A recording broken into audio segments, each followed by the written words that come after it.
Hi, third graders. I would like you to spend some time again today thinking about elaboration. So, elaboration is just kind of a fancy word for detail, which is really thinking, about remembering to say more. So, yesterday, together, we were looking at a paragraph that Mrs. Peters wrote about convincing reason number two of her persuasive speech about why everyone should play a musical instrument. So, I took my reason and my supporting details and I wrote this paragraph. There are many musical instruments to choose from. There are big and small instruments. There are some instruments that don't cost very much money. Well, that's pretty short and bland and might even be considered boring. It's not likely to persuade anybody. So we need to be thinking about how can we say more? One suggestion I had is to talk directly to your listener. So I added at the beginning of my paragraph, you might think you don't have enough room or money to buy a musical instrument, but there are many musical instruments to choose from. So I just added a part to make it a little more personal. Another strategy that you can use for elaborating or adding detail is just to add examples. So I added, there are big instruments like pianos and small instruments like a harmonica. Just a simple way to add some detail to what I mean. The last strategy we talked about was challenging your listener to take action. So at the end of my paragraph, I added, I bet you can find an instrument that will work for you.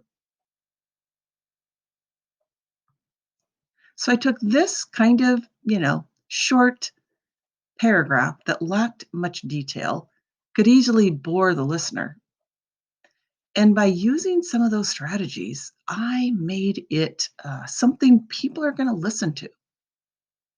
So today, we're going to use a topic that we're familiar with about whether or not dogs should work. And in this particular plan, the claim is dogs should not work. They should not work because, reason one, it's dangerous. Reason two, dogs are meant to be pets. And reason three, dogs live short lives. So we're going to do some work today. I'm going to ask you to think and see what you can do with these ideas.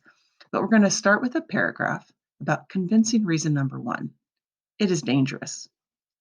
So the two supporting details include police dogs are put in danger, and guide dogs help people who can't see to protect them. So I'm going to take those sentences and I can make a fairly simple paragraph. Dogs should not work because it is dangerous. Police dogs are put in danger. Also, guide dogs help people who can't see to protect them.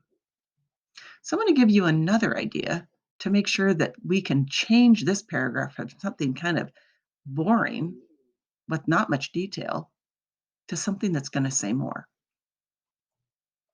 So a simple way that you could add detail is just to use the word because. In fact, because is already in this paragraph once, but we're going to find another place to add it. Dogs should not work because it is dangerous. Police dogs are put in danger. Now, well, how are police dogs put in danger? So if I add the word because, I can add an example or some detail. Police dogs are put in danger because.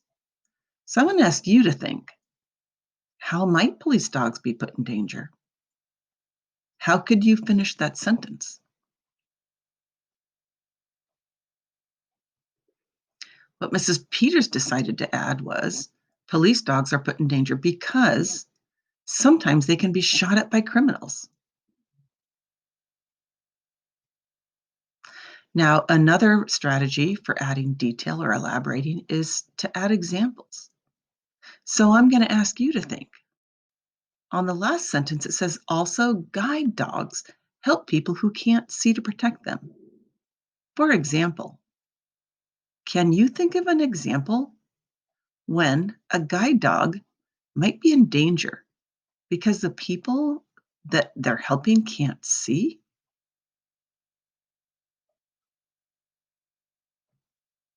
Mrs. Peters decided to add, for example, if a guide dog is walking with their owner near a busy road, they could be hit by a car. Now, the last strategy that we talked about yesterday was challenging your listener to take action. So I'm going to read this paragraph and I want you to think how you could end it with a call to action.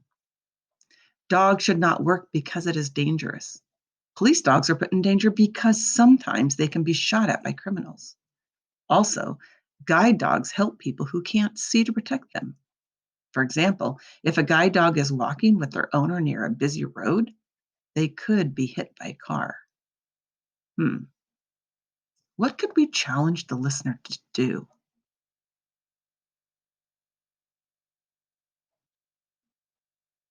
Well, Mrs. Peters decided that I could add, if you have a dog, make sure to keep them safe.